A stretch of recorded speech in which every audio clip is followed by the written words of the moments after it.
Hello everyone, स्वागत है आपका e learning platform engineering hub पे।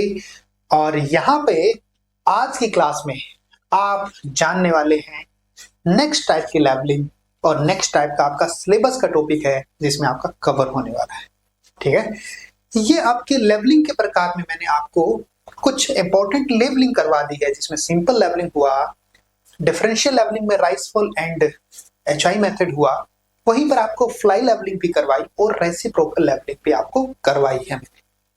साथ ही साथ मैं यहाँ पर एक प्रोफाइल लेवलिंग डिस्कस करूंगा। क्या होती है प्रोफाइल लेवलिंग? उस लेवलिंग को मैं एक नए टॉपिक के साथ कनेक्ट करूंगा कि काम भी क्या आता है। तो हम देखते रहिए। टॉपिक आपके कमेंट में आपको पता लग ही गया होगा। हाँ जी,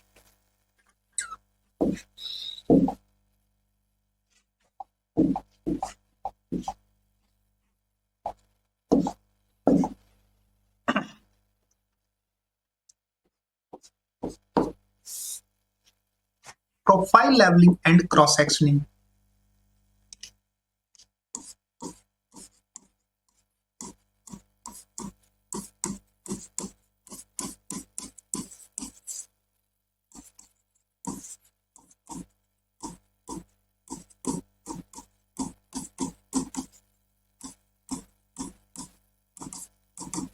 इससे हम एक काम करेंगे, किसी नहर के लिए लेवलिंग करेंगे सबसे पहले, और फिर उसी लेवलिंग के बेसिस पर नहर का फॉर्मेशन लेवल तैयार करेंगे। तो हमें कटिंग ऑफ अर्थवर्क और फिलिंग ऑफ अर्थवर्क की जरूरत पड़ेगी, जो ये चैप्टर बनेगा। हाँ जी, तो हम इसको लेवलिंग से ही कनेक्ट करेंगे। तो आपके आगे जितने भी चैप्टर्स है ना, वो सारे लेवलिंग से ही कनेक्ट होंगे। जैसे कि आपके अर्थवर्क की कैलकुलेशन है, इसके साथ आपकी कंटूरिंग भी है ना, वो भी लेवलिंग से कनेक्ट होगा। तो महत्वपूर्ण जो सबसे टॉपिक है वो है लेवलिंग, बाकी सारी चीजें। हाँ, आप सबसे पहले मुझे बताइए कि ऑडियो वीडियो बिल्कुल क्लियर है क्या? बिल्कुल साफ आवाज आ रही है क्या? हाँ जी, प्रोफाइल लेवलिंग तो दोनों एक साथ ही कनेक्ट करेंगे, लेकिन मैं अलग अलग दोनों को करवाता हूं। प्रोफाइल का मतलब आप क्या समझे? जैसे कि सोशल मीडिया की प्रोफाइल का मतलब आपका सोशल मीडिया है तो आपकी जानकारी और आपके उस प्लेटफॉर्म पर होने की जानकारी कि आप उद्देश्य क्या है उसका, तो ये आपकी जानकारी। ठीक है, तो यहां पर क्या होगा? यहां पर जमीन की जानकारी मतलब जमीन की प्रोफाइल, और जमीन की प्रोफाइल यहां पर लेंथ वाइज होगी। जैसे कि नहर एक किनारे से दूसरे किनारे तक आप नहर डिजाइन कर रहे हो, तो ये कैनाल डिजाइन का ए टू बी किनारे की तरफ ये पूरा सर्वे जो है ना, वो आपका प्रोफाइल सर्वे कहलाएगा। ठीक है, तो ये आपका प्रोफाइल सर्वे में क्या किया जाएगा? अगर आपको एक पॉइंट से ए पॉइंट से पी पॉइंट तक सर्वे करना है, पी पॉइंट तक, तो आप यहां पर क्या करोगे? स्मॉल इंटरवल पर आप सर्वे कंडक्ट करवाओगे। यहां पर ऐसी जमीन है, ये ग्राउंड है,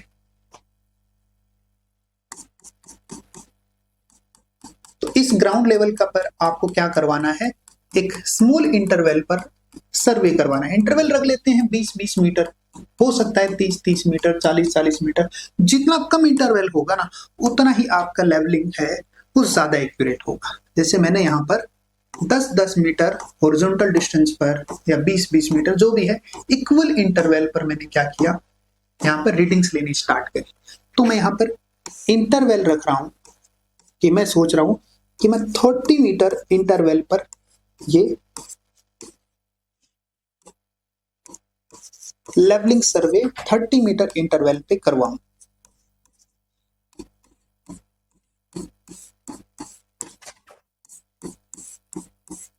तो ए से पी में क्या बनाने जा रहा हूं? नहर। और ये मैंने 30 मीटर इंटरवल पर मैंने लेवलिंग सर्वे करवा दिया। 30 मीटर काफी कम होता है, इसलिए इस पर कर्वेचर, रिफ्रैक्शन, इनका इफेक्ट कम पड़ेगा। ठीक है, हाँ जी, बिल्कुल ऑल क्लियर है। तो ये आपके प्रोफाइल की जानकारी में सबसे पहले मैं सबकी स्टाफ रीडिंग लूंगा, और यहां पर मुझे जरूरत पड़ेगी डिफरेंशियल लेवलिंग की। अब आप मुझे बताओ, डिफरेंशियल लेवलिंग में अगर मुझे इन सभी पॉइंट्स की जानकारी चाहिए, जैसे कि ये पॉइंट मैं नाम दे देता हूं बी सी डी ई, इन सभी पॉइंट्स की एलिवेशन की जानकारी चाहिए, तो मुझे इस डिफरेंशियल लेवलिंग का कौन सा मेथड है जो प्रीफर करना है।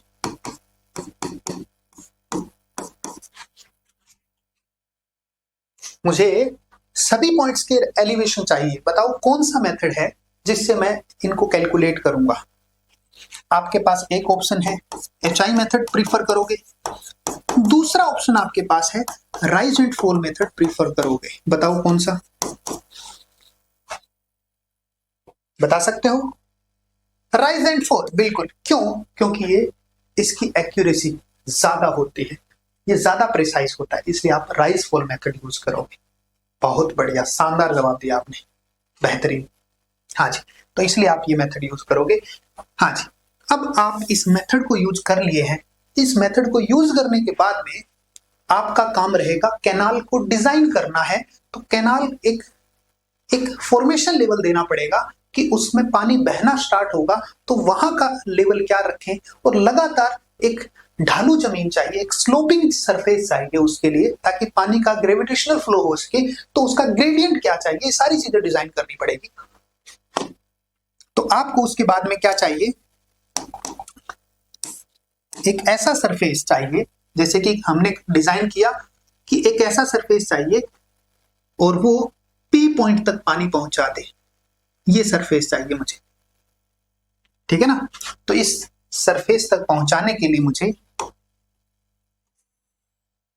इस पी पॉइंट तक पहुंचाने के लिए मुझे क्या क्या करना पड़ेगा। मुझे ये ऊपर वाला जो हिस्सा है ना, ये फॉर्मेशन लेवल कहूंगा मैं, ऊपर वाला हिस्सा इसको काटना पड़ेगा यहां से, और ये वाला हिस्सा है ना, इसको मुझे क्या करना पड़ेगा, अर्थ फिलिंग से भरना पड़ेगा। और फिर मुझे चाहिएगा एक प्लेन फॉर्मेशन लेवल, ठीक है ना, एक प्लेन फॉर्मेशन लेवल। अब मैं क्या करूं, इसमें एक ऐसा फॉर्मेशन लेवल डिसाइड करूं जिससे मुझे बाहर से मिट्टी न लानी पड़े, मैं यहीं से काटी गई मिट्टी यूज करना चाहता हूं। तो मैं यहां पर 3 एग्जांपल दूंगा, आप बताना बेस्ट कौन सा है, ठीक है ना। हाँ जी, मैं कहता हूं फॉर्मेशन लेवल यहां पे रख दो और नहर इस लेवल पे रहेगी, तो यहां पर सारी मिट्टी की फिलिंग करनी पड़ेगी। और इतनी मिट्टी कहां से लाओगे तो कितना खर्चा होगा, इकोनॉमिकल काफी ज्यादा महंगा हो गया ये काम, और इसके अलावा टाइम भी बहुत ज्यादा हो गया प्रोजेक्ट का। तो ये फॉर्मेशन लेवल ठीक नहीं है यहां पर, क्योंकि यहां तक पहुंचने के लिए आपको मिट्टी की भरत करनी होगी। दूसरा, अगर मैंने कहा फॉर्मेशन लेवल ये रख लो, तो ये भी आपके लिए ठीक नहीं है, इतनी मिट्टी आपको काट के बाहर फेंकनी पड़ेगी, तो ये भी आपका बहुत महंगा खर्चे वाला काम हो गया। तो आप कैसा डिसाइड करोगे फॉर्मेशन लेवल, आप फॉर्मेशन लेवल ऐसा डिसाइड करोगे जिसमें आपके कुछ कटिंग वर्क है, कुछ कटिंग ऑफ अर्थ वर्क है, और कुछ फिलिंग ऑफ अर्थ वर्क है। ये डिसाइड किया आपने, जिससे कि ये जो क्वांटिटी ऑफ अर्थ वर्क जो आपके कटिंग में जाएगी, वो आपके लैंड फिलिंग में यूज हो जाएगी। क्या आपको समझ में आया? फॉर्मेशन लेवल कैसा होना चाहिए, फॉर्मेशन लेवल कैसा होना चाहिए, क्या आपको समझ में आया? क्या फॉर्मेशन लेवल एक इकोनॉमिकल होना चाहिए, और इकोनॉमिकल फॉर्मेशन लेवल की निशानी क्या है,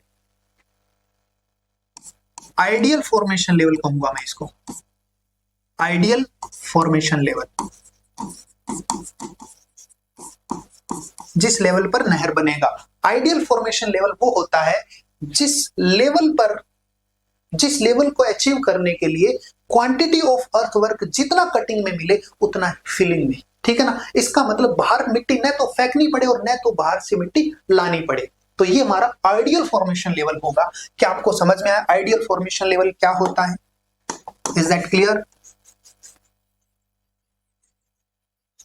क्वेश्चन आता है आइडियल फॉर्मेशन लेवल के लिए क्या कंडीशन है। आप कहोगे quantity of earthwork in land filling will be equal to quantity of earthwork in cutting. समझ में आ गया? बहुत बढ़िया क्वेश्चन बनता है ये। हाँ जी, तो प्रोफाइल सर्वे का यूज क्या होता है? पहली ही लाइन, प्रोफाइल सर्वे का यूज क्या होता है? जैसे मैं एक यहां पर अलग से डायग्राम बता रहा हूं, ये आप डायग्राम देख पा रहे हो।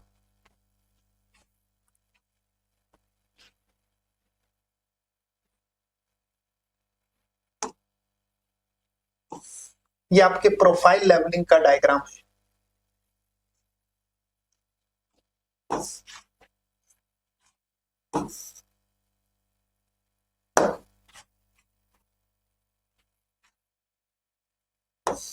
कि आपके प्रोफाइल लेवलिंग का डायग्राम है, देख पाए? हाँ जी। इसमें आपको क्या दिखा? इसमें आपको ये दिखा कि आपने एक ग्राफ बनाया, ये एलिवेशन है और ये डिस्टेंस है। जैसे हमने माने हैं ABCD पॉइंट माने हैं ना, तो ये आपके 0 1 2 3 पॉइंट हो गए सारे।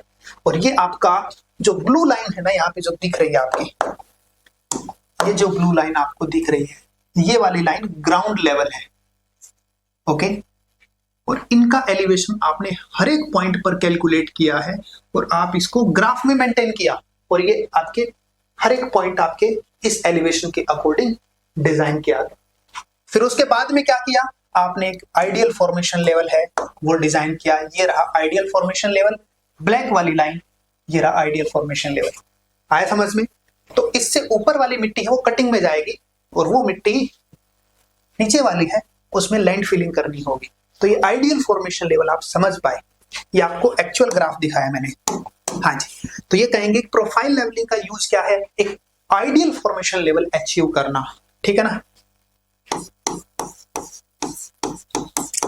प्रोफाइल लेवलिंग आगे मैं नेक्स्ट पेज पे लिख दूं, नेक्स्ट पेज पे लिख।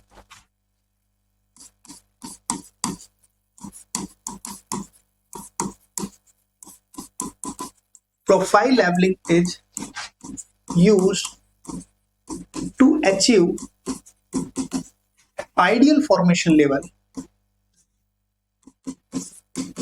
An ideal formation level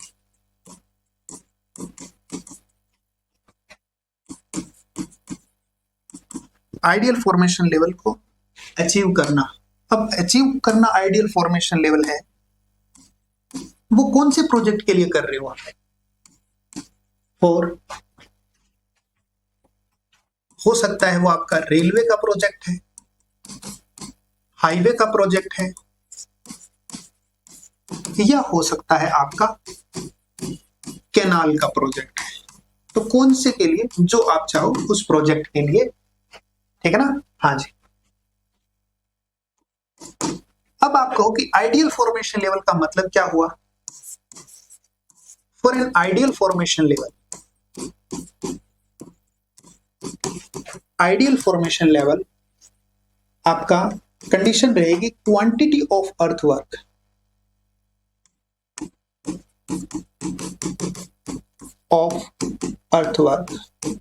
earthwork की क्वांटिटी कैसे?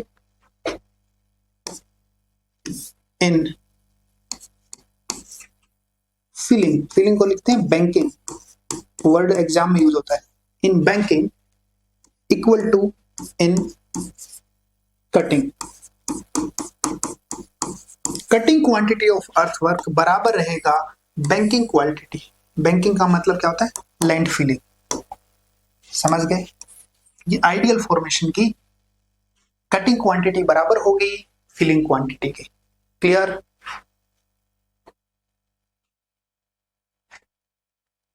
समझ गए ना? ठीक है, मैंने सब सरल शब्दों में ये लिख दिया। हाँ जी, क्लियर हो चुका है, बहुत बढ़िया। आगे चलें। ये आपके इस सर्वे का पहला पार्ट है, क्योंकि ये सर्वे आपके दो पार्ट में टूटा हुआ है, profile levelling and cross sectioning. तो प्रोफाइल लेवलिंग में जमीन की प्रोफाइल देखी, और ये जमीन की प्रोफाइल कौन सी है? ये लॉन्गिट्यूडनल प्रोफाइल है, ठीक है ना। तो ये डायग्राम जो मैं बना रहा हूं, ये लॉन्गिट्यूडनल प्रोफाइल है of ground level.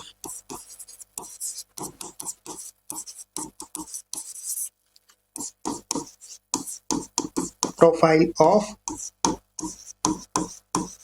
Ground level, ground level की लॉन्गिट्यूडिनल प्रोफाइल है आपको, जिससे आपने आइडियल फॉर्मेशन लेवल डिसाइड किया। ये आपने आइडियल फॉर्मेशन लेवल डिसाइड किया, तो इससे आपको दो ही क्वेश्चन बनते हैं। पहली बात तो आइडियल फॉर्मेशन लेवल का मतलब क्या होता है, आप कह दोगे दोनों क्वांटिटी बराबर। दूसरा क्वेश्चन बनता है इसके अंदर कि प्रोफाइल लेवलिंग का यूज क्या है, आपको कहना है अचीव करना किसको? Ideal formation level. दो क्वेश्चन आपके हिसाब से क्लियर होने चाहिए, ठीक है। पूछना है तो पूछ लीजिए। अब चलते हैं अपने इसके सेकेंडरी पार्ट में। इसका secondary part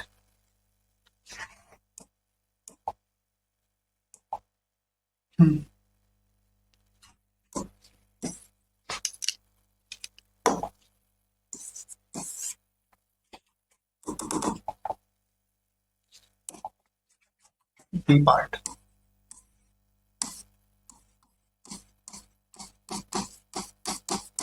cross section survey. हाँ जी, अब आपको एक डायग्राम दे दिया मैंने, मान लीजिए ये डायग्राम दे दिया। इस डायग्राम को देखकर आप केवल डेप्थ बता पाओगे, लेंथ बता पाओगे, और डेप्थ और लेंथ, क्या दो डेटा से आपको अर्थवर्क की क्वांटिटी मिल जाएगी? क्वांटिटी नहीं मिलेगी। क्वांटिटी के लिए आपको 3 डायमेंशनल एनालिसिस चाहिए, जो आपको वॉल्यूम कैलकुलेट करके देगा, ठीक है ना। तो प्रोफाइल लेवलिंग क्या क्वांटिटी बता पाएगा? नहीं बता पाएगा, वो तो लेंथ और डेप्थ बता पाएगा, ठीक है ना। लेंथ, क्या इसमें नहर के चौड़ाई दिख रही है, विड्थ दिख रही है? नहीं दिख रही। तो आपको इसके लिए इसके साथ एक अटैच सर्वे होता है, क्रॉस सेक्शन देखना पड़ेगा, जिसमें आपको डेप्थ भी दिखे। समझ में आया आपको? तो प्रोफाइल लेवलिंग से क्वांटिटी कैलकुलेट ही नहीं होती। क्वांटिटी कैलकुलेट किससे होती है? क्रॉस सेक्शन से, क्योंकि इसमें आपको विड्थ है ही नहीं, ठीक है ना। विड्थ, लेंथ, हाइट तीनों चाहिए ना कैलकुलेट करने के लिए। समझ गए आप? इसीलिए दूसरे टाइप की लेवलिंग है ये, क्रॉस सेक्शन लेवलिंग। अब क्रॉस सेक्शन लेवलिंग का किस पर बेस्ड होता है? Based on the cross section. इस पे क्रॉस सेक्शन पे बेस होता है। अब क्रॉस सेक्शन जो होता है वो बना के बताता हूं। पहली बात तो क्रॉस सेक्शन सर्वे काम क्या आता है? It is used to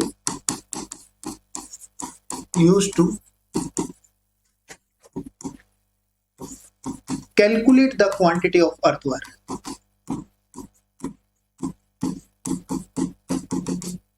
earthwork की क्वांटिटी कैलकुलेट करने के काम आता है, ये आपको क्लियर हो जाना चाहिए।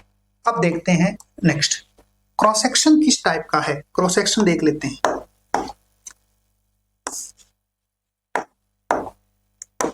जब भी मैंने जमीन को देखा है तो आपको उस जमीन की क्या करना होगा, या तो आपने उस जमीन के लिए ऐसा कहोगे, हाइट पर जाना है तो लैंड फिलिंग करनी होगी, डेप्थ में जाना है तो कटिंग करनी होगी। तो कटिंग की शेप क्या रहेगी? मान लीजिए ये ग्राउंड है और आपको यहां से हाइट पर जाना है, तो हाइट पर जाना है तो आप मिट्टी को इस तरीके से तो फिल नहीं करोगे। अगर इस तरीके से मिट्टी फिल कर दी आपने तो गड़बड़ ये होगी कि ये शेयर फेलियर हो जाएगा, मिट्टी यहाँ पे लुढ़क के जमीन पे आ जाएगी और ये भी आपके पास मिट्टी स्लाइड हो जाएगी। तो मिट्टी स्लाइड होने के बाद में आपकी शेप क्या बन गई? मिट्टी स्लाइड होने के बाद में आपकी शेप क्या बन गई? ट्रेपेजोइडल बन गई। समझ में आ गया ना? तो क्यों न हम पहले ही ट्रेपेजोइडल कर दें, और ट्रेपेजोइडल पहले ही बना के और यहां पर हम क्या कर दें, अच्छी तरह से कॉम्पैक्शन भी कर दें, तो हमारा मजबूत बन जाएगा क्रॉस सेक्शन। ये जो बेस है ना, मजबूत बन जाएगा। इसीलिए क्रॉस सेक्शन कैसा रहता है वो आपको बताता हूं। क्रॉस सेक्शन कैसा रहेगा? क्रॉस सेक्शन ऐसा रहेगा,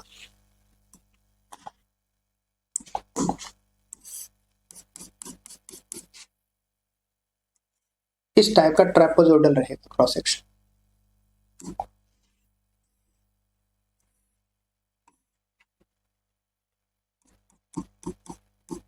अब ये आपको पता लग गया किसका है क्रॉस सेक्शन, ये फिलिंग का या कटिंग का। ये आपके ग्राउंड लेवल है और ये आपका इधर ऊपर की तरफ लेवल है, फॉर्मेशन लेवल। ये आपका फॉर्मेशन लेवल है। चाहे आप यहां पर रेलवे की लाइन डालो, चाहे इतनी उठा के यहां पर नहर बनाओ, आप कुछ भी बना सकते हो। नहर बनाओ, रेलवे लाइन बनाओ, रोड बनाओ, कुछ भी बना सकते हो। तो ये ब्लू वाली लाइन है फॉर्मेशन लेवल की, ठीक है ना। ये फॉर्मेशन लेवल की विड्थ को बी बोलूंगा, जो क्या है, फॉर्मेशन लेवल की विड्थ बी थोड़ी सी कम रखेंगे, ठीक है ना। ओके, क्योंकि बेस इसका ज्यादा होना चाहिए, ओके, नहीं तो कॉम्पैक्शन प्रॉपर नहीं हो पाएगा। ये डेप्थ हो गई इसकी, ये इसकी डेप्थ हो गई डी, डेप्थ ऑफ फिलिंग। और ये इसका साइड स्लोप हो गया S/1। क्या ट्रेपेजोइडल समझ में आया आपको ना? हाँ जी, बहुत बढ़िया। अब ये आपका क्या है, लैंड फिलिंग है। ये आपका डायग्राम क्या है, फर्स्ट ये फिलिंग, फिलिंग का मतलब बैंकिंग बोलते हो आप। ओके, अब इसी चीज को मैं कटिंग में बताता हूँ। कटिंग में भी सेम ऐसा रहेगा, कटिंग में भी ऐसा रहेगा। मान लीजिए ये आपका ग्राउंड है और आप कटिंग ऐसे कर दो तो ये वाली मिट्टी है वो लुढ़क जाएगी, ये वाली मिट्टी शेयर फेलियर हो जाएगा, ये वाली मिट्टी भी रोड पे आ जाएगी। इसलिए हम कहते हैं कि इसमें भी क्या बनाओ, ट्रेपेजोइडल शेप बनाओ, बेटर रहेगा। और अगर ज्यादा ही पत्थर लुढ़क रहे हैं तो थोड़ी थोड़ी रिटर्निंग वॉल भी देखो बनाते हैं।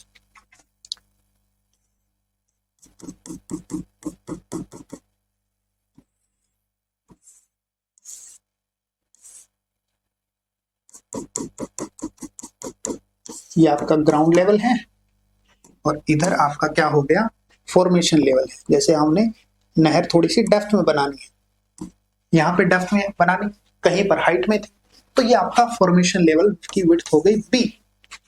बाकी आपके डेटा आपको पता लग ही गया, ये डी होगा डेप्थ, और इधर इसका साइड स्लोप होगा S/1। डायग्राम हो गया किसका,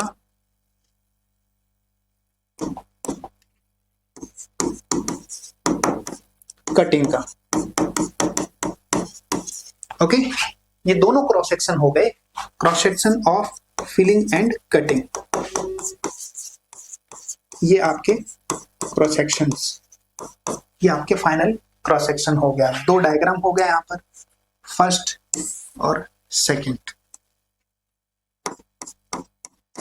ओके, समझ में आया क्या नहीं आया, कमेंट में वाई लिख देना।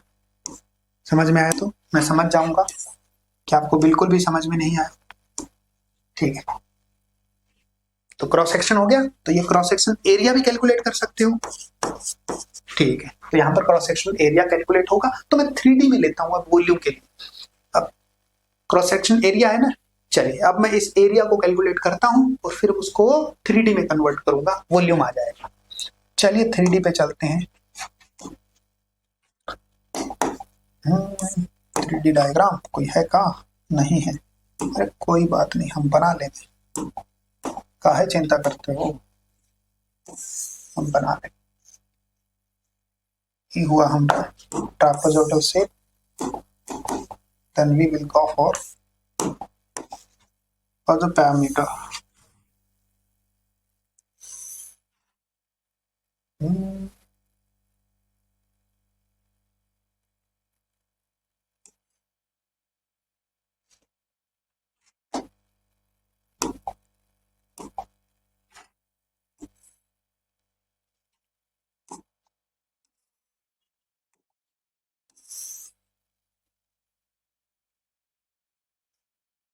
आप तारीफ कर सकते हैं, मेरी राइटिंग है ना बहुत अच्छी है, वो वाली राइटिंग जो मैं बेसिकली स्पेशली कंप्यूटर पे लिखता हूँ ना, वो तो बहुत ही अच्छी। कैसे होगा ये तो मुझे आया ही नहीं, चलो नहीं आया तो जाने देता, ज्यादा तारीफ हो गई ना, चलो पढ़ लेते हैं।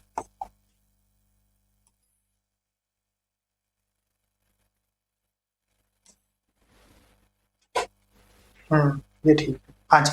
तो ये 3D डायग्राम है जिसमें आपको यहाँ पर आपको क्या दिख रहा है, B formation level, B formation level दिख रहा है, और इधर की तरफ आपको क्या दिख रहा है बबुआ, इधर की तरफ आपको दिख रहा है डेप्थ, डेप्थ, डेप्थ क्रीम से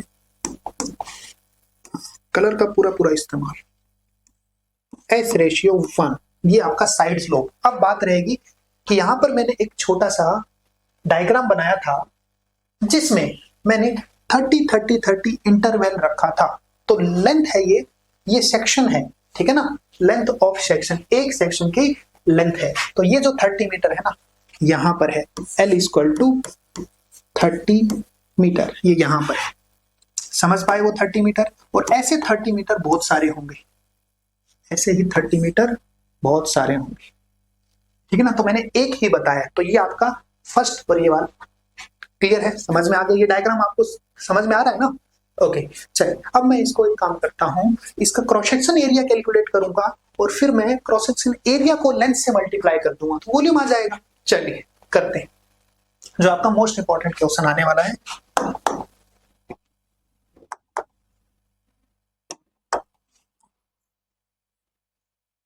मैं एक काम करता हूं, इस क्रॉस सेक्शन एरिया के लिए मैं इसको दो पार्ट में तोड़ लूं, तो एक तो बन जाएगा रेक्टेंगल, जिसके रेक्टेंगल की विड्थ अपने हो जाएगी p और डेप्थ हो जाएगी d। तो एक तो आपका कौन सा हो गया, ये रेक्टेंगल। तो रेक्टेंगल का एरिया क्या हो जाएगा माय डियर, रेक्टेंगल का एरिया समझ में आ गया। रेक्टेंगल का एरिया, पहली बात तो रेक्टेंगल समझ में आ गया कि कैसे काटा मैंने। हाँ जी सर, चाकू से काटते हैं, बस ऐसे ही आंसर देते रहो आप, बस इतने में तो भला हो ही जाएगा ना। हाँ जी, ये आपके पास 1 नंबर डायग्राम है, जिसका एरिया कैलकुलेट करोगे तो इसका आप एरिया A1 कैलकुलेट कर दो, ठीक है ना। जिसके लिए आपके पास डायमेंशंस क्या क्या है माय डियर, इसके लिए आपके पास डायमेंशन है T और P। तो एरिया 1 कितना हो गया कैलकुलेट कर लोगे। एरिया 1 आपका हो गया लंबाई इंटू चौड़ाई, विड्थ इंटू, ठीक है ना। क्लियर है क्या ये बात, ठीक है। 2 नंबर पे आते हैं हम, क्योंकि हम 2 नंबरी हैं। ये 2 नंबर आपका ये है, जो कि S/1 पे है। ओके, अब इसका एरिया कैलकुलेट करना है आपको, दो ट्राइंगल का, और दो ट्राइंगल का एरिया कैलकुलेट करके आपको क्या करना, ऐड कर देना है। तो आप कहेंगे S/1 का मतलब क्या है, S/1 का मतलब है अगर ये S है तो ये कितना है 1, यही तो है, हॉरिजॉन्टल टू वर्टिकल। अब मैं कहूं कि वर्टिकल टोटल D है 1 नहीं है, तो आप कहोगे तो काहे चिंता करते हो, तो D टाइम कर दूं, तो रेशियो सेम रखने के लिए दोनों तरफ D टाइम करूंगा, अभी रेशियो यही है। अब मैं इस 2 नंबर का एरिया कैलकुलेट करता हूं, तो 2 नंबर का एरिया कैसे कैलकुलेट होगा, आप मुझे फॉर्मूला बता दीजिए कैसे कैलकुलेट होगा। 1/2 बेस इंटू हाइट, बेस कितना SD और हाइट कितना D। तो आपका ये फॉर्मूला हो गया SD² / 2। क्या ये समझ में आई बात, अरे बबुआ ये समझ में आई का बात। 1/2 बेस इंटू हाइट, ये फॉर्मूला है, बेस और हाइट अपने आ गई D, इसलिए आपने ये लिखा। यहां तक क्लियर है क्या, SD²/2 क्लियर है क्या। अब कमेंट में वाई वाई वाई देख रहा हूं ना, आप मुझे क्लियर है तो CLR भी लिख के दिखा दो कमेंट में, ठीक है। क्या अभी तक पढ़ा हुआ सब कुछ क्लियर है, हाँ जी चलो।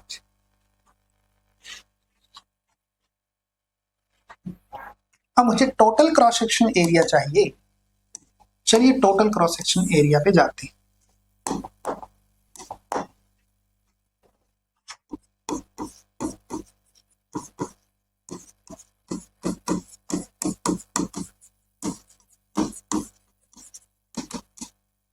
Total cross section area A, clear है क्या बात, बहुत बढ़िया बहुत बढ़िया, शानदार। समझदार तो आप जन्म जाते हैं, बस पता आपको अभी लगा है ज्ञान का वो।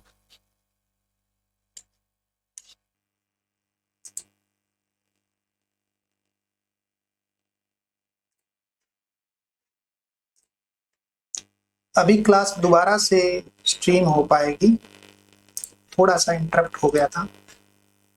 हाँ जी कुछ काला काला लग रहा है, हाँ क्लियर।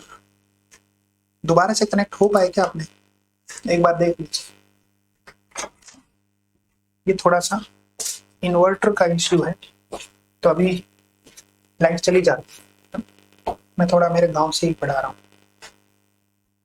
सर, आपकी कल वाली क्लास अपलोड नहीं ऐप पे, अच्छा अभी देख लेते हैं यार, अपलोड नहीं क्लास के बाद में देखते हैं, अभी देख लेते, अभी ठीक लग रहा है ना, हाँ चलिए क्रॉस सेक्शनल एरिया मुझे टोटल कैलकुलेट करना है, तो मैं क्या करूंगा, एरिया 1 और ट्राइंगल, दोनों ट्राइंगल का एरिया टोटल कर दो।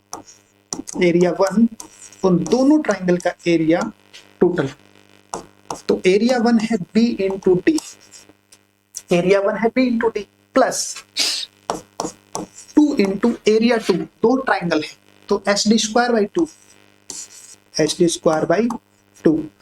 तो क्रॉस सेक्शनल एरिया अपना फॉर्मूला बन गया B D plus H D square, और ये फॉर्मूला एग्जाम के लिए काफी ज्यादा इंपॉर्टेंट है और आपके एग्जाम में पूछा हुआ भी है। मान जा, नहीं मान गया, तो मैं इसको दूंगा स्टार। समझ में आ गया आपको?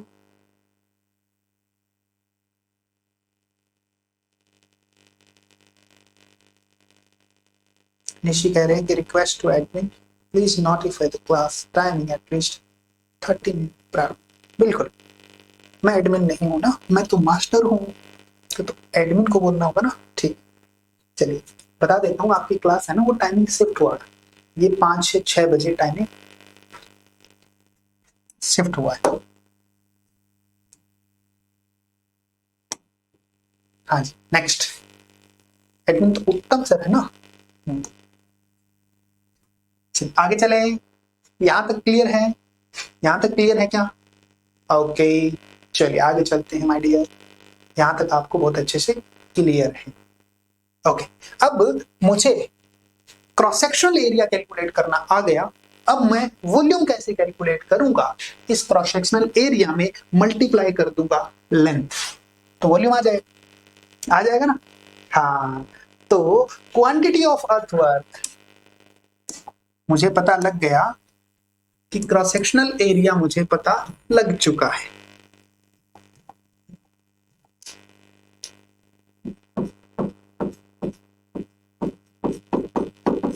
क्रॉस सेक्शनल एरिया मुझे पता लग चुका है। अब मैं क्वांटिटी ऑफ अर्थवर्क कैलकुलेट कर लूंगा।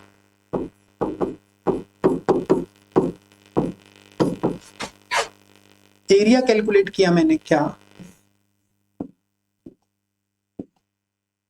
Area B into T plus H D square, ये मैंने एरिया कैलकुलेट किया है।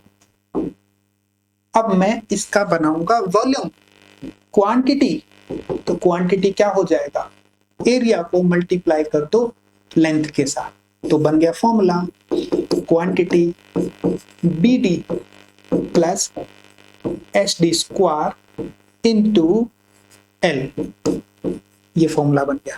तो ये दोनों फॉर्मूले एग्जाम में पूछे गए हैं, तो आप इनको लगाएंगे स्टार। समझ गए आप अच्छे से? हम आपको इनसे सवाल भी पूछूंगा। हाँ जी, चलते नेक्स्ट। अब ये तो आपका बेसिक फॉर्मूला है। अब आते हैं, ये यहां तक आपके क्या प्रोफाइल लेवलिंग है, और अब आपका जो चैप्टर स्टार्ट हो रहा है ना, वो स्टार्ट हो रहा है इसी बीच में कैलकुलेशन ऑफ अर्थवर्क। ठीक है ना? हाँ जी, क्योंकि इसका बेसिक समझना बहुत जरूरी था इसके साथ, इसीलिए मैं इस चैप्टर के अंदर ये साथ में करवा रहा हूँ। ठीक है, लेकिन चैप्टर अभी भी लेवलिंग चल रहा है, बीच में ये जो अर्थवर्क की कैलकुलेशन है वो ऐड आ गई बीच में। ठीक है ना? हाँ,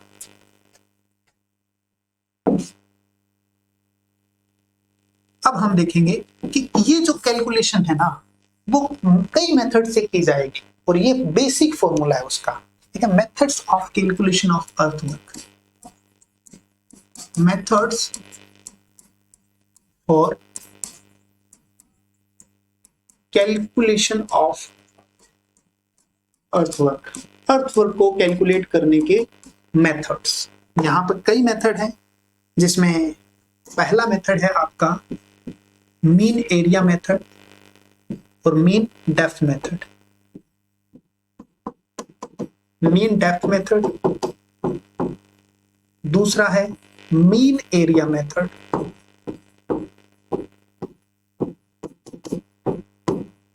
तीसरा मेथड है इसके अंदर जो आपके सबसे ज्यादा इंपॉर्टेंट रहने वाला है, आपका प्रिज्मोइडल रूल। या प्रिज्मोइडल मेथड कह दो ना। और फिर आपका द फोर्थ आपका आएगा trapezoidal method.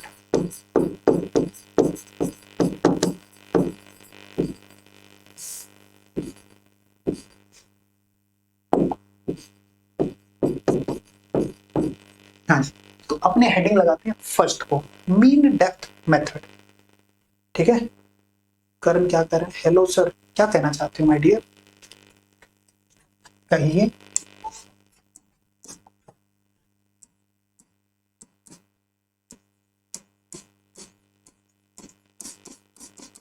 Mean depth method, mean depth method ये कहता है अगर आप 3D डायग्राम के अकॉर्डिंग चल रहे हैं, जैसे कि एक सेक्शन में एक तरफ ये ट्रापेजोइडल है और दूसरी तरफ अगेन आप देखोगे तो सेम टू सेम एज्यूम करते हैं कि ट्रापेजोइडल ही है। ये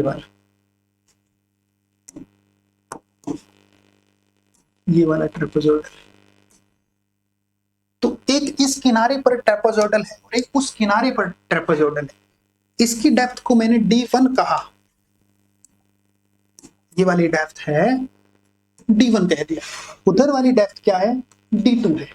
D क्या है? नोटेशन में लिखना है क्या? बता देना। D क्या है? D आपके डेप्थ ऑफ फिलिंग और कटिंग, जिसको आप फॉर्मेशन के हिसाब से लिखोगे। D है depth of formation level, formation level की डेप्थ, फॉर्मेशन लेवल डेप्थ कह दो या हाइट कह दो, एक ही बात है। कई बार फॉर्मेशन लेवल ना नीचे होता है, कई बार ऊपर की तरफ चला जाता है, तो फिलिंग कटिंग में फर्क है। तो डेप्थ कह दो या हाइट कह दो ऑफ फॉर्मेशन लेवल। नोटेशन लिख देता हूं, वैसे आपको समझ में तो आ ही गए हैं। बी यहां पर है width, width of formation level.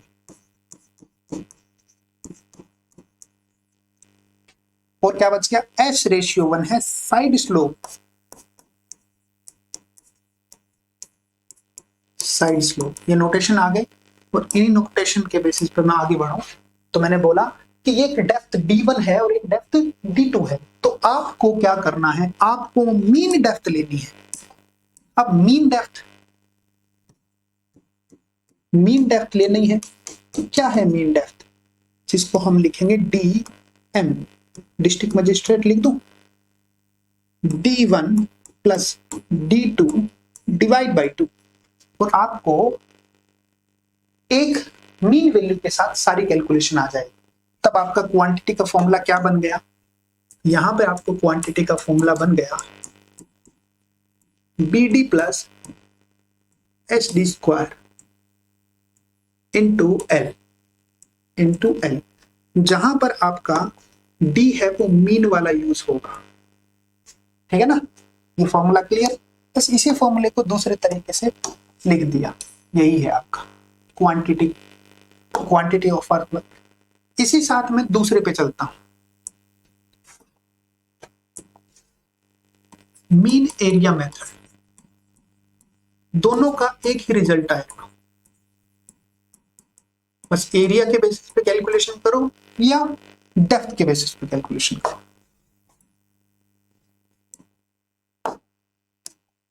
जहां पे समझ में नहीं आए वही रोक लेना, ठीक है ना? बता देना।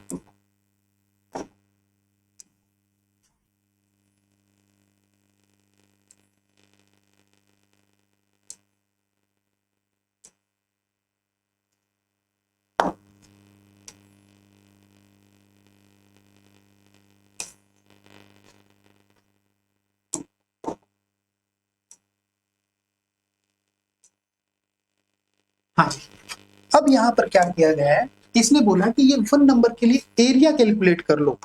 1 नंबर के लिए ये जो है ना वो एरिया कैलकुलेट कर लो। फिर आगे है ना 2 नंबर के लिए एरिया कैलकुलेट कर लो। तो हमने क्या किया? D1 को यूज किया और D1 के बेसिस पर एरिया 1 कैलकुलेट किया, D into D plus S D square. तो यहां पर 1 डेप्थ को यूज करके ये वाले हमने एरिया 1 कैलकुलेट कर लिया। ठीक है सर, एस क्या है फॉर्मूले में? एस है साइड स्लोप, एस है फॉर्मूले में साइड स्लोप। ये जो है ना एस, ये साइड का स्लोप है, समझ गए? कौन पूछ रहे हैं? ईशा में करण क्या कह रहे हैं? करण कह रहे हैं सर आपकी क्लास में है, रिकॉर्डेड लूंगा, टाइम सेट नहीं हो रहा। अरे कभी पढ़ना जरूरी है, पढ़ना जरूरी, चिंता मत। कोई भी डाउट आए तो पूछ लेना, अलग से पूछ लेना, ठीक है ना? मैं ऑलवेज रेडी रहता हूँ डाउट बताने के लिए। A2 भी आप BD प्लस SD स्क्वायर से कैलकुलेट करोगे और यहां पर 2 नंबर डेप्थ से, जैसे कि यहां पर आपके डेप्थ 1 डेप्थ 2 है ना, उसके बेसिस पे एरिया 1 एरिया 2 कैलकुलेट किया 2 नंबर डेप्थ से। ये फॉर्मूले 2 नंबर डेप्थ डाल दिया, आ गया एरिया। अब अपने पास बारी है मीन डेप्थ की, सॉरी मीन एरिया की। पहले जो एरिया डेप्थ, पहले डेप्थ था तो मीन डेप्थ था, मीन एरिया आ जाएगा AM, जो कि पहला एरिया और दूसरे एरिया का एवरेज हो गया। इसी कारण इस फॉर्मूले में हम ये लिखेंगे कि क्वांटिटी ऑफ अर्थवर्क हम कैलकुलेट करेंगे तो मीन एरिया इनटू L है, वो फॉर्मूला यूज करेंगे। क्या आपको समझ में आया? वो आई लिखते रहना। हाँ जी, जहां पर AM आपको पता लग गया क्या है। अगर मैं इसको और भी विस्तार से लिखूं तो मैं इसको ऐसे भी लिख सकता हूं,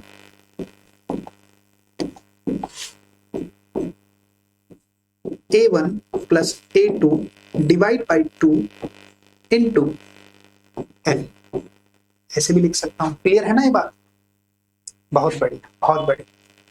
चलिए आगे चले। ये मीन एरिया मीन डेप्थ दोनों का काम यही है, कैलकुलेट सेम टू सेम होगा डेटा। ठीक है, ओके आगे की तरफ चलो। चलिए आगे की तरफ चलते हैं। थर्ड में तीसरा जो सबसे ज्यादा इंपॉर्टेंट है, ठीक है ना, तीसरा ट्रेपेजॉइडल नहीं प्रिज्मॉइडल।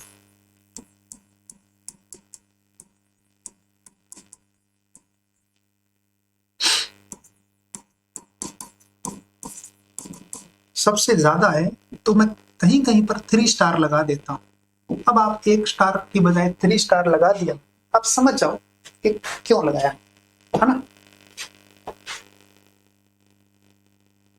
ईशमीना कह रहे हैं कि कल वाली क्लास अपलोड नहीं हुई है। ये क्लासेस है ना ऑटोमेटिकली सर्वर से अपलोड होती है माय डियर, तो हो सकता है कि टाइम लग गया होगा उसके लिए, हो सकता है अपलोड हो जाए।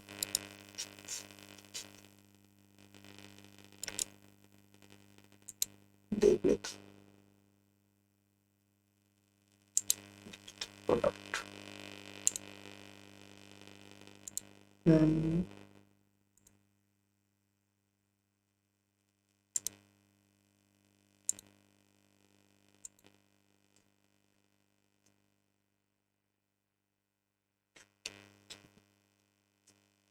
17 नंबर अपलोड दिखा रहा है यहाँ से, तो मेरे एप्लीकेशन में अपलोड दिखा रहा है। अब चला के देखोगे यहाँ से कल वाली।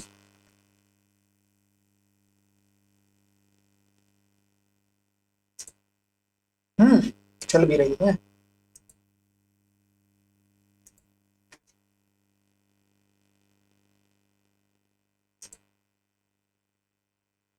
पंद्रह मिनट 7 सेकंड कैसे दिखा रहा भाई? अरे तो गड़बड़ घोटाला दोनों पे।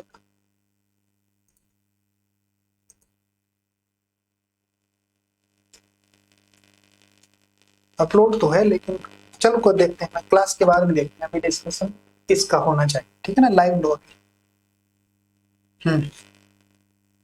प्रिज्मॉइडल मेथड में आते हैं।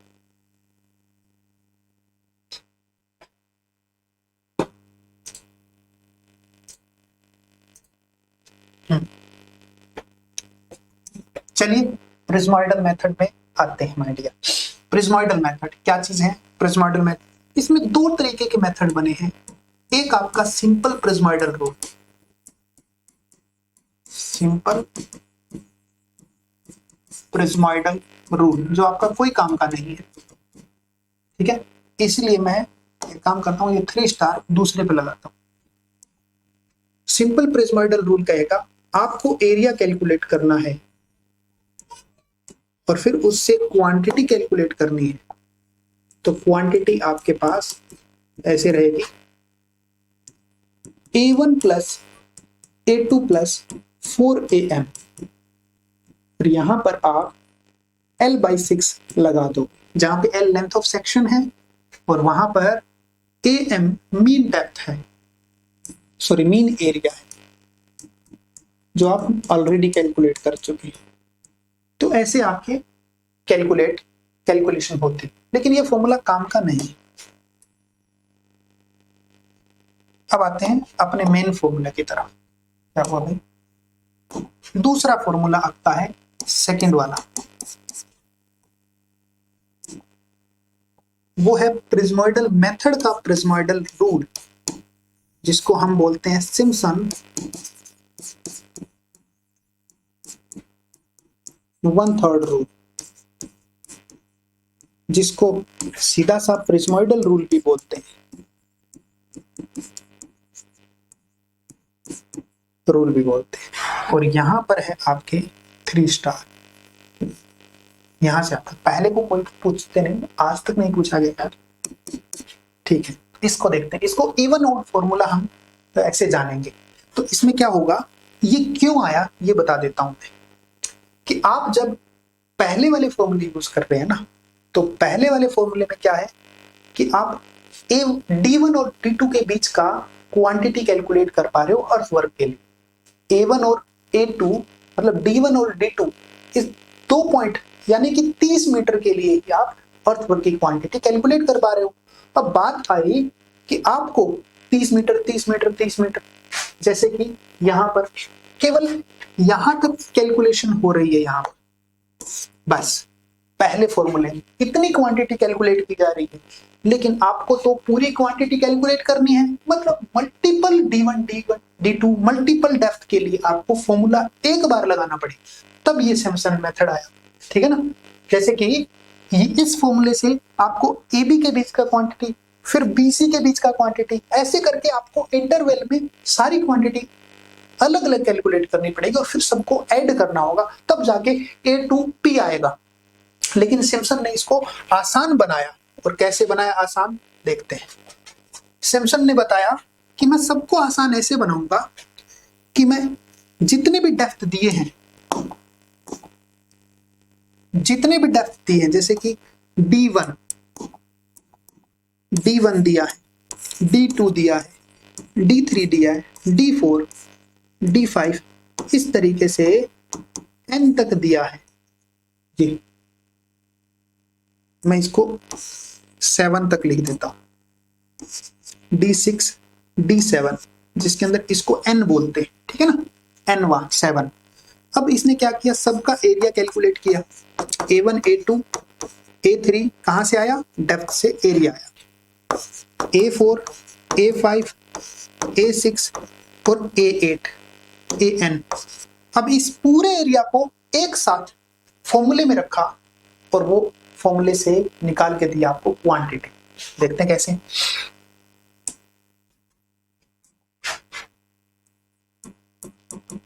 क्वांटिटी इसके लिए यहां पर L/3 है, और अब फर्स्ट और लास्ट एरिया, पहला और अंतिम एरिया, उस बीच इसने रखा 2 times of even area, even sequence है, ठीक है ना, A2 A4 dot dot dot dot जो भी है, ठीक है।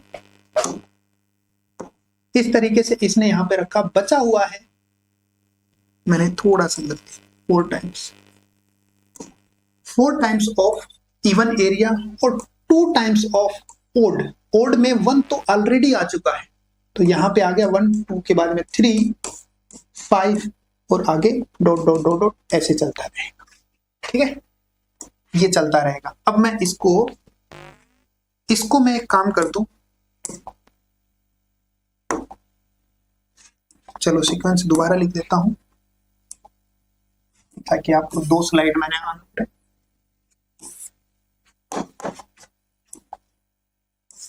A1, A2, A3, A4, A5, A6, ऐसे ही A7 आगे तक, ठीक है ना, या A8, A9।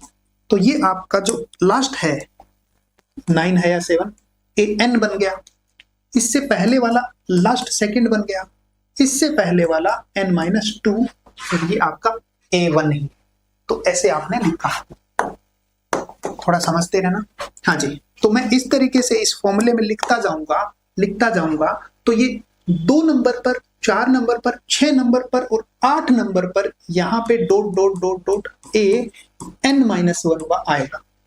इसी तरीके से ऐसे ओड सीक्वेंस लिखूंगा तो 3, 5, 7, तो AN-2 आएगा, dot dot dot dot dot AN-2 आएगा। और ये हमारे पास कंप्लीट फॉर्मूला बना है किसका, प्रिज्मोइडल रूल का, ये कंप्लीट फॉर्मूला। अब इसको याद कैसे करना है, इवन ऑड रूल के हिसाब से याद करना है। देखो कैसे इसको याद करने का तरीका, quantity L/3 first and last, first और last, 4 times summation of even areas और 2 times of summation of odd sequence area, sequence के हिसाब से, ठीक है ना। हाँ जी, ये ध्यान रखना, ऐसे याद हो जाएगा आपको। अब मैंने यहां पर 7 लिखा, 9 लिखा, तो इसके लिए खास बात है कि ये आपके क्या है, ये आपके लिए केवल ओड ऑब्जर्वेशंस के लिए वैलिड है, ठीक है। समझ गए बात। हाँ जी,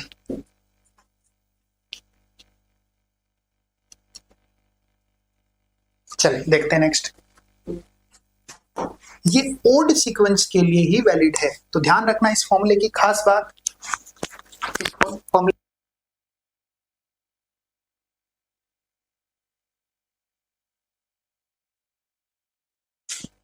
हाँ जी, इस फॉर्मूले की खास बात ये है कि ये द मोस्ट एक्यूरेट फॉर्मूला है, ठीक है, द मोस्ट एक्यूरेट फॉर्मूला। पहली बात, खास बात इसकी ये है, the most accurate formula, exam में आता है, मोस्ट एक्यूरेट मेथड कहूंगा मैं इसको, for calculation of earthwork and areas. दूसरा इसके बारे में खास बात आती है कि ये लिमिटेशन है, इसकी लिमिटेशन ये है कि ये ओनली वैलिड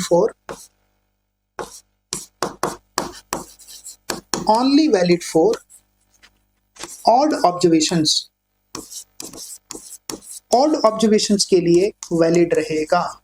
जैसे कि 5 ऑब्जर्वेशन करे हैं, 7 ऑब्जर्वेशन करे हैं, 11, 9 ऑब्जर्वेशन करे हैं, 21, 51, ठीक है ना ये। लेकिन मैं कहूंगा कि अगर 10 ऑब्जर्वेशन करे हैं तो इस फॉर्मूले का यूज करें या नहीं करें, तो एक सीधा सा तरीका है, 9 तक आपको फॉर्मूला यूज करना है और 9-10 तक के एरिया को है ना सिंपल वाले फॉर्मूले से करना है। जैसे 9 तक कैलकुलेट करके और जो 1 है ना तो इस फॉर्मूले से कैलकुलेट कर लो या कोई और से भी कर लो, तो 9 तक वैलिड है। समझ गए बात। हाँ जी, कुछ पूछना है पूछिए।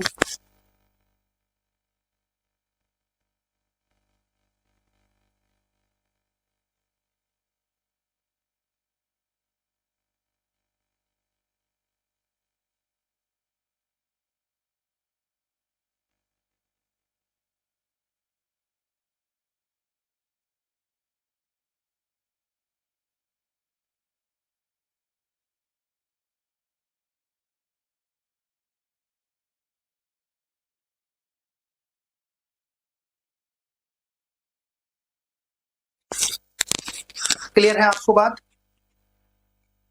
हाँ जी, बहुत बढ़िया, बताइए क्लियर है क्या। Only only valid for odd observations. Clear है बात? चलिए मैं क्वेश्चन दूं आपको, चलिए क्वेश्चन देता हूं मैं।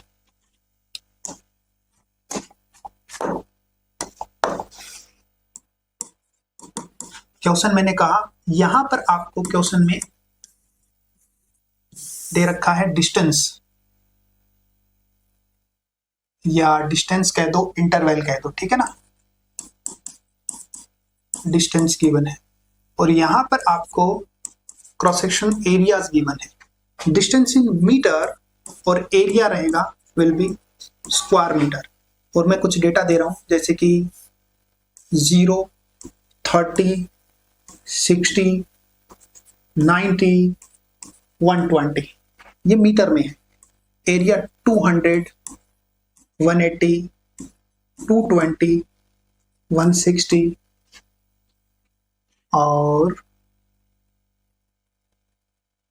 100, ठीक है, ऐसे ही मैंने रख दिए रैंडमली। आपको बताना है quantity of earthwork.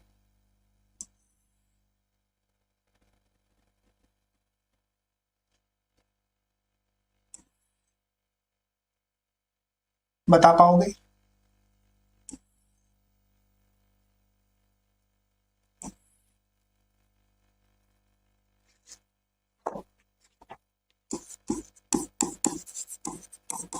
Calculate the quantity of earthwork. Calculate the quantity of earthwork, हाँ जी, बाय प्रिज्मोइडल रूल। कैलकुलेट कर पाओगे? सॉल्व करें। सॉल्व किया मैंने, यहां पर आपको दे रखा है A1, A2, A3, A4 और 5 तक वैलिड है, तो आप कैलकुलेट करते हैं डायरेक्टली। फर्स्ट और लास्ट A1 और A5 लास्ट, फिर उसके बाद में आपने यहां पर 4 टाइम्स किया है ओड सीक्वेंस या इवन सीक्वेंस में छांट के, पहले इवन, ठीक है ना, A2 और A4 रिपीट नहीं करना, जैसे कि 5 और 1 यहां पे आया, बाद में नहीं आना चाहिए। और 2 टाइम्स ऑफ ऑड सीक्वेंस, तो जो 3 है, मैंने 1 नहीं लिखा ऑड में और 5 नहीं लिखा क्योंकि वो ऑलरेडी आ चुका है, और यहां पर L/3 लिख दिया। अब आप यहां पर L का मतलब आप कितना रखेंगे, 120 या 30? आप बताओ, L 120 रखूं या L बराबर 30 रखूं?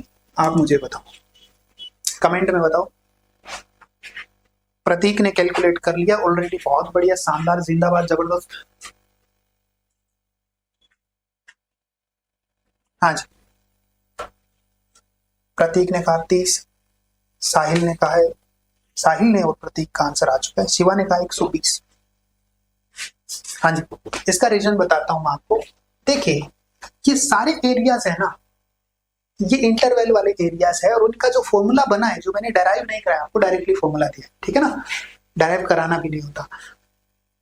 तो सभी एरिया में से कॉमन लेके जो बाहर निकाला है वही है 30 वाला।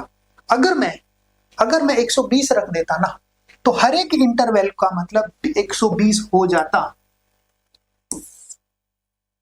अगर मैं 120 कहता तो A1 और A2 के बीच में 120 ज्यादा हो जाता, ठीक है ना।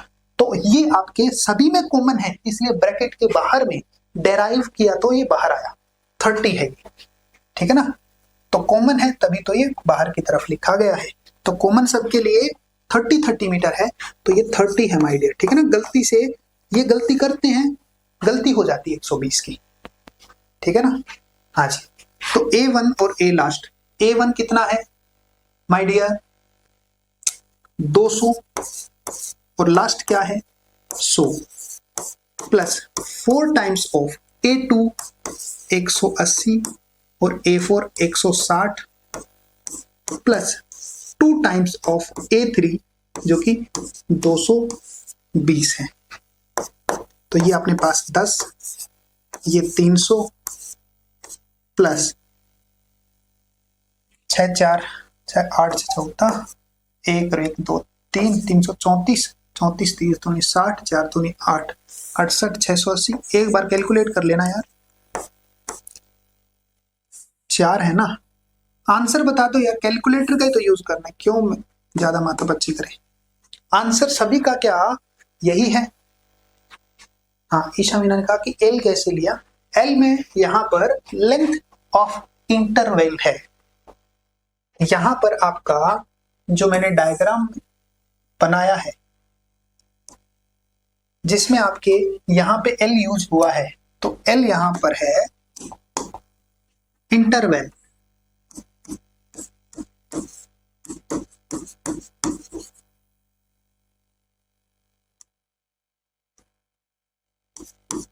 ये इंटरवल्स है एल यहां पर, जितना जितना, ठीक है ना, ये ध्यान रखना आप। सबका 21,000 आया है। हाँ, ये गलती मत करना, ईशा मीना समझ गए ना।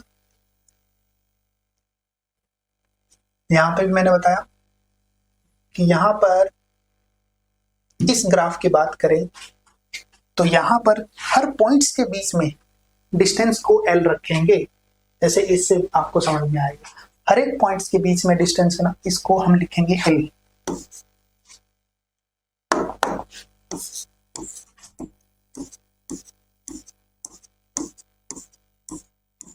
समझ गया, अब दिक्कत ना है, मैंने डायग्राम में भी मेंशन कर दिया। चलिए 21,000 लिख देता हूं मैं, मीटर क्यूब क्वांटिटी है ना, तो मीटर क्यूब में आएगी। चलिए अब मैं आगे इस चैप्टर का अंतिम पॉइंट डिस्कस करता हूं। है टाइम अपने पास क्या? नहीं, टाइम नहीं है। चलिए अभी एंड करते हैं। कल मैं इस टॉपिक में डिस्कस करने वाला हूं आपको ट्रेपेजॉइडल रूल, ठीक है। फिर उसके बाद में अपने again curvature and refraction effect हम पढ़ेंगे। कल की क्लास में क्या क्या पढ़ने वाले हैं हम? कल की क्लास में एक तो हम ट्रेपेजॉइडल पढ़ने वाले हैं रूल, फिर हम पढ़ने वाले हैं कर्वेचर एंड रिफ्रैक्शन। कल की क्लास में कर्वेचर, रिफ्रैक्शन और हाइट ऑफ हॉरिजन, ये कल की क्लास के टॉपिक रहेंगे, ठीक है ना। कल ये कल की क्लास में टॉपिक रहेंगे। फिर उसके बाद में नेक्स्ट क्लास में जो होगा वो आपकी बबल ट्यूब और उसकी सेंसिटिविटी नेक्स्ट क्लास में रहेगा। परसों, फिर परसों के बाद में क्या आता है? नर्सों, मुझे नहीं पता, जो भी लिख दिया मैं। फिर उसके बाद में आपको कंटूरिंग है वो डिस्कस होगी, और फिर कंटूरिंग की रहेगी 2 से 3 क्लास। फिर यहाँ पर आपका टॉपिक सर्वे जो है एंड हो जाएगा, ठीक है ना। नर्सों नहीं, आगे उसके भी आगे वाला एंड। कंटूरिंग 3 दिन 2 दिन चलेगा तो, ठीक है ना। ओके, तो आप देख लो आज की जो भी डेट है उसके अकॉर्डिंग देख लो। आज क्या है? 23 24 है क्या? 24 25 26 27, अमूमन 27 तक हम चलेंगे, ठीक है ना। ओके, एंड करते हैं क्लास को।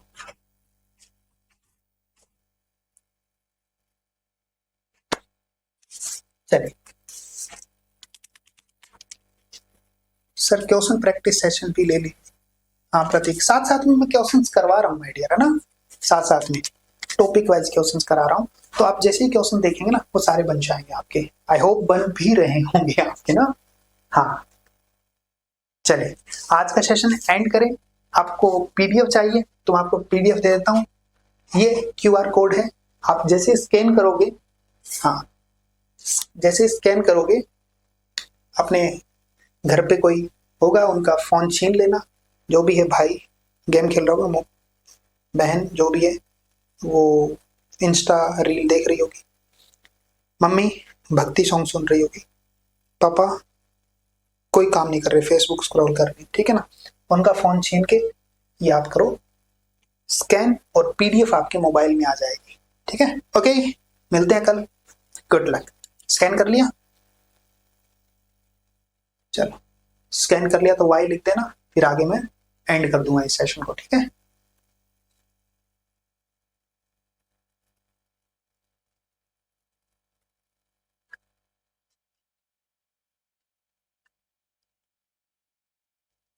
रिवाइज हो जाएगा आपका ना 5 मिनट। शिवा तिवारी ने वाई लिख दिया, ओके। चलिए एक वाई आते ही मैं सेशन को एंड करूंगा।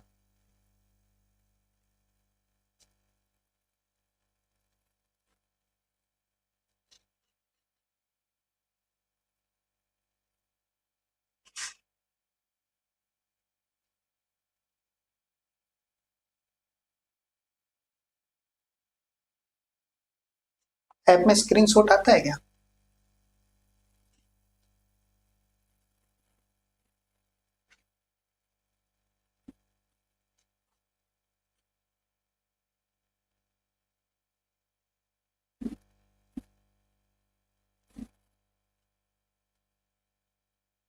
चलिए एंड करता हूँ।